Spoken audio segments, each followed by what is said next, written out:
This video is brought to you by BetUS Sportsbook and Casino. Welcome back, folks. I'm Jake ELLENBOGEN. Today, we're going to be talking about the Rams offensive line that we saw last night in the preseason game against the Cowboys. I'm excited to dive into it because I saw a lot of great things. Before we get to it, be sure to like, subscribe, and comment. Also, be sure to follow me on all social media at JKBogan.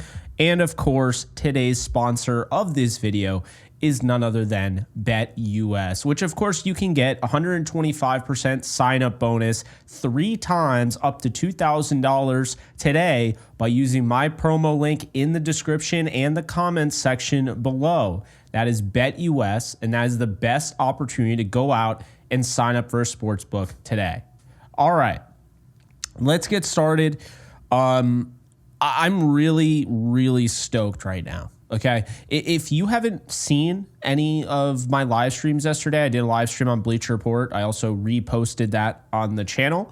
And then I did JE Live, and I brought that back, and we had a great live stream last night. If you haven't checked those out, definitely check those out after this video, and you'll have an idea of why I'm so happy. But look, I have watched a lot of Rams offensive lines, regular season, preseason, postseason.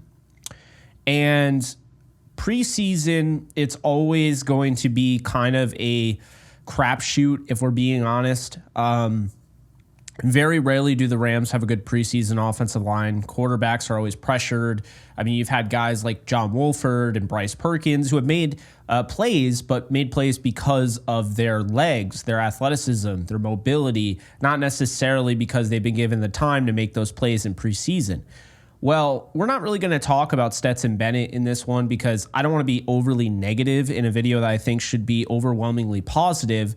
Stetson Bennett did not play that great, although he played pretty bad, but that last drive was great, right? Obviously, he got the touchdown, he got the win, all of that.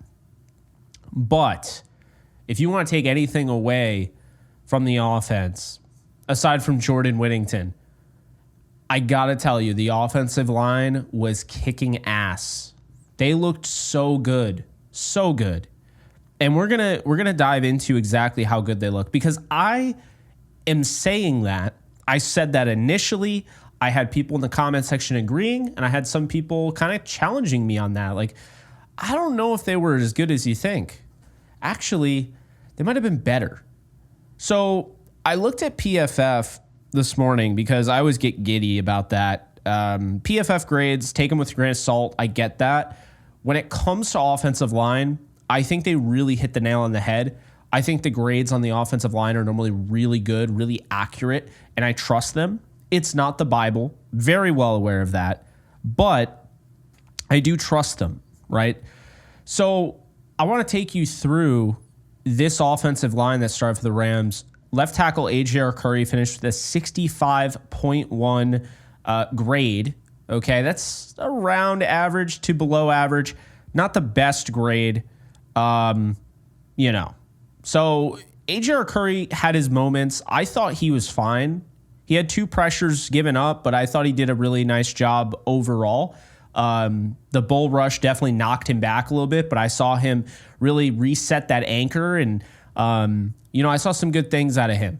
I don't know if he'll make the team. We talked about him in a previous video. People were laughing at me. Well, he started at left tackle for the LA Rams in the preseason. So now you know. Left guard. I did a video on Zach Thomas. I told you guys I like Zach Thomas. I think Zach Thomas can actually be a player on this roster. I think he can make this 53-man roster. And I think he's actually pretty talented. Good athlete. I know people have the bad, thought of watching him against the Bengals at left tackle. He's not a left tackle. But when you kick him in at guard, good things happen. Zach Thomas, 86.9 grade, which was one of the best in the entire league for preseason week 1.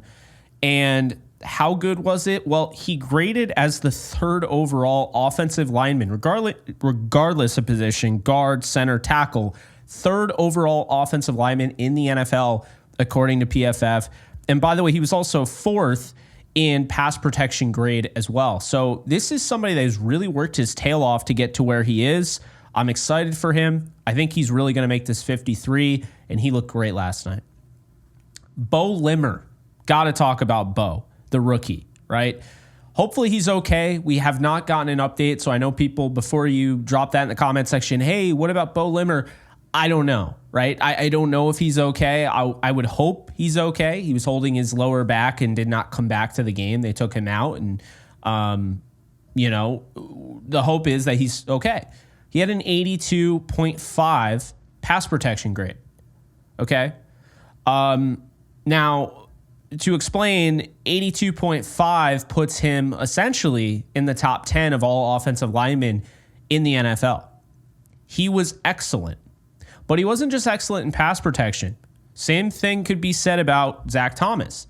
He was excellent in the run game, and I was really impressed, especially there were a few plays where, at least I thought Boston Scott did a really nice job, and he got to the second level, and Bo Limmer was out there with that athleticism flashing on film. It's one thing to have the athleticism, in the pre-draft process, but it's another when you can put that together in an NFL game, and that is what Limmer did. And so I'm very excited about Limmer. Hopefully he stays healthy. He's a lock to make this roster, no doubt about it. I think there's a chance if Jonah Jackson went down, they would play him at center and maybe move Avila to left guard. I'm not saying they will do that, but I think there's a chance. Limmer's really good. I think he definitely has a future in this league. He could be a starter. I think, at the very least, he's going to be a spot starter. And that's a really good value for where you picked him. I still don't know how he fell that far. Right guard, Logan Bruss, the highlight of the night. I know everyone was talking about Bo Limmer, guy in the middle, easy to see, big number 50, moving like a gazelle. Totally get that, right? And Zach Thomas kind of didn't really get talked about as much, and obviously the tackles get talked about because they're on the outside, but guy who was hiding at right guard was Logan Bruss.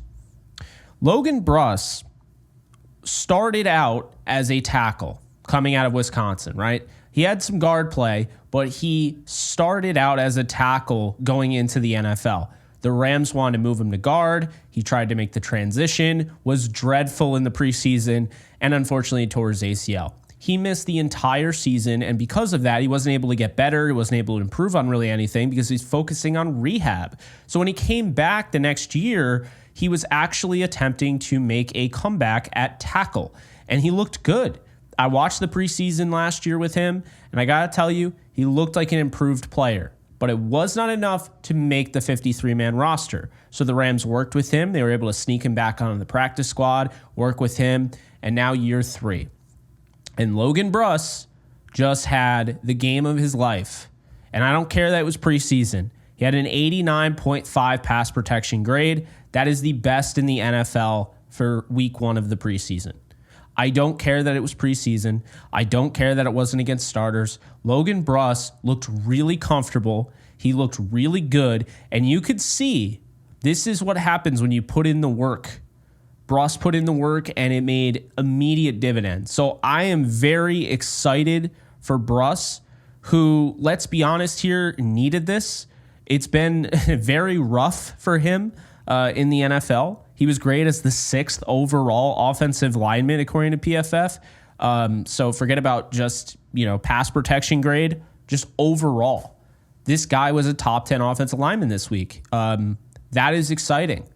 And the only 2 pressures that were allowed by starters in this game were by A.J. Arcuri. So no pressures allowed by Bruss, no pressures allowed by Thomas, no pressures by Limmer, no pressures by Warren McClendon, who actually had a 74.3 pass protection grade, which isn't the best. I thought McClendon got a little shortchanged with these grades, but they're not always going to be perfect. It is human element and everything, and I could be wrong. Maybe I'm seeing it wrong as well. I don't really think so, though. I do think Warren McClendon, Warren McClendon played better than what he was given, but at the same time, this is a really, really good performance, guys. Only 2 pressures. When do you see that in the preseason? You just don't. I mean, it's absolutely crazy that they barely gave up pressures. They only gave up 2.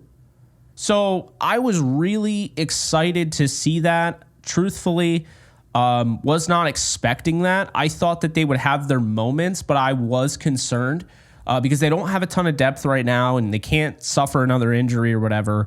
And like, to be fair, I just went back and I looked. They only gave up 1 sack last preseason, week 1, against the Chargers. But Warren McClendon Jr. gave up 6 pressures in that game at left tackle. Logan Bruss at right tackle gave up 4 pressures and a sack. Okay, so there were pressures given up, and Zach Thomas gave up a pressure, Mike McAllister, Alec Jackson. That happened in preseason week 1 last year against the Chargers. In preseason week 2, there were only 3 pressures given up. Logan Bruss gave up 1, McAllister gave up 1, and McClendon gave up 1. No one gave up a sack.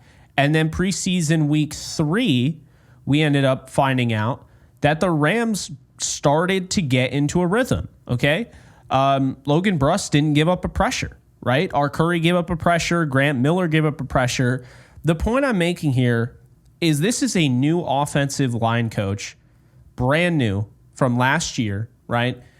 First game was a little shaky, right? You gave up the pressures. The second, the third game last year in preseason, you saw consistency. You started to see building up the rungs, moving up the rungs, building the ladder.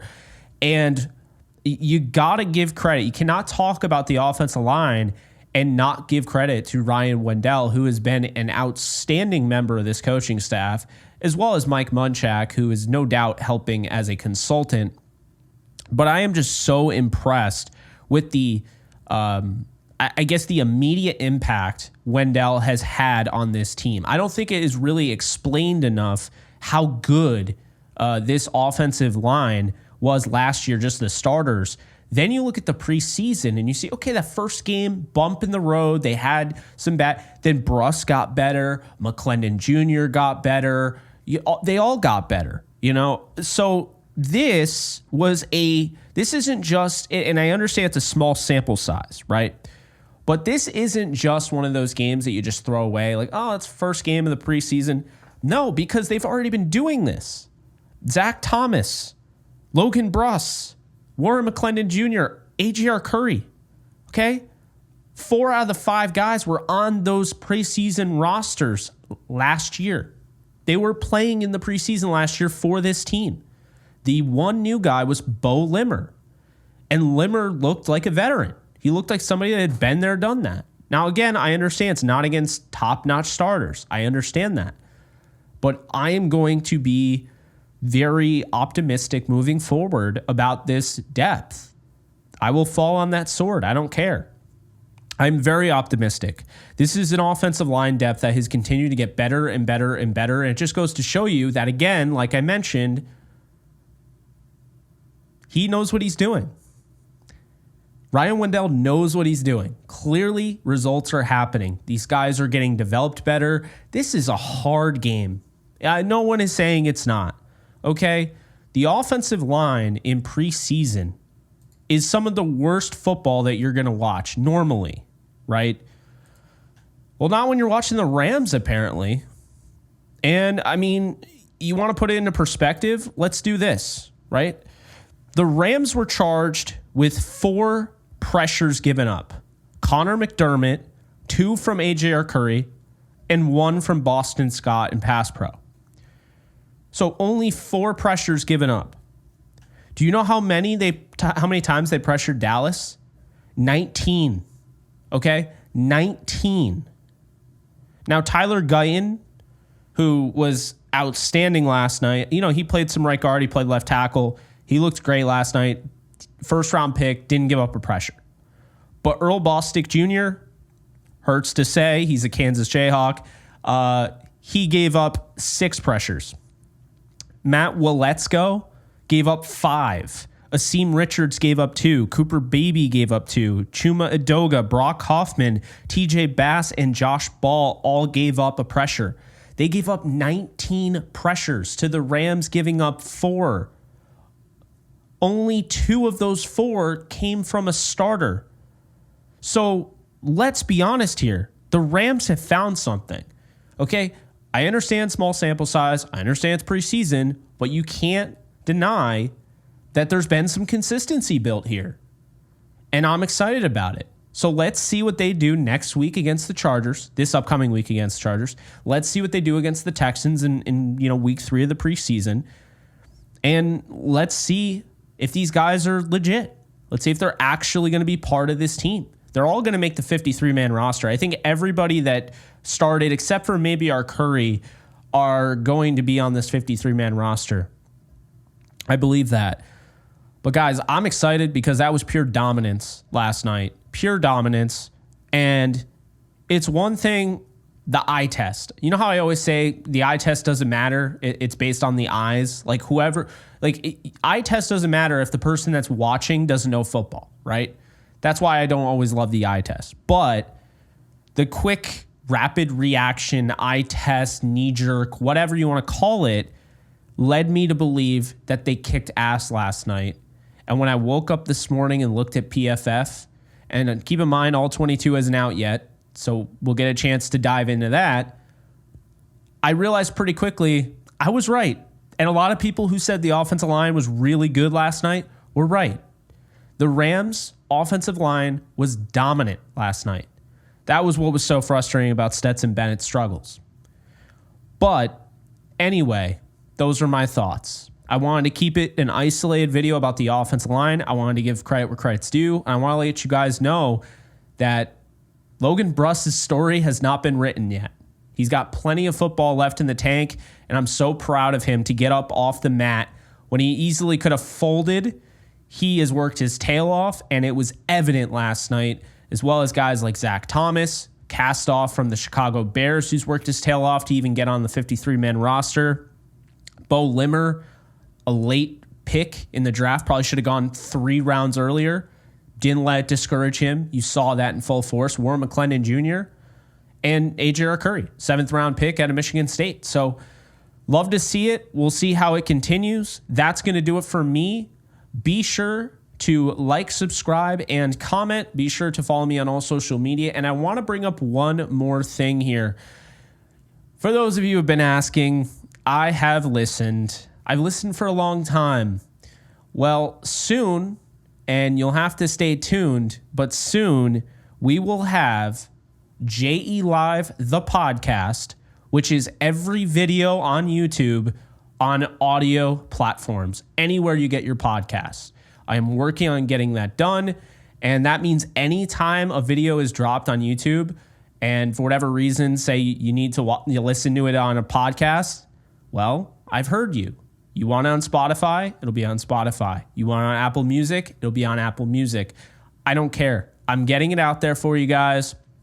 I prefer, of course, I love when people watch on YouTube, but let's hit everything that we can. Let's hit everyone we can. Let's get everything out there. So coming soon, you'll be able to listen to these videos on other streaming platforms, because I know YouTube is kind of a pain keeping it up. And if you don't have YouTube Premium, you can't just like keep it up and listen to it. You have to actually have it open, however they do it. So there you go. I am a man of the people after all. So that's going to do it. Be sure to like, subscribe, and comment, and I'll see you guys in the next video. Take care, folks. Later. Do you love talking about the Rams, the NFL, or just want to be a part of a community? Join my free Discord server today. We're over 800 members. We got 24/7 live chat, a level 3 boosted server, the ability to call into JE Live, playing online games with us on Kick streams, toggleable alerts for when I go live on YouTube or Kick so you don't miss a live stream, and exclusive giveaways. Click the link in the description, the comments section, or the link that comes up in the video to learn more and join today.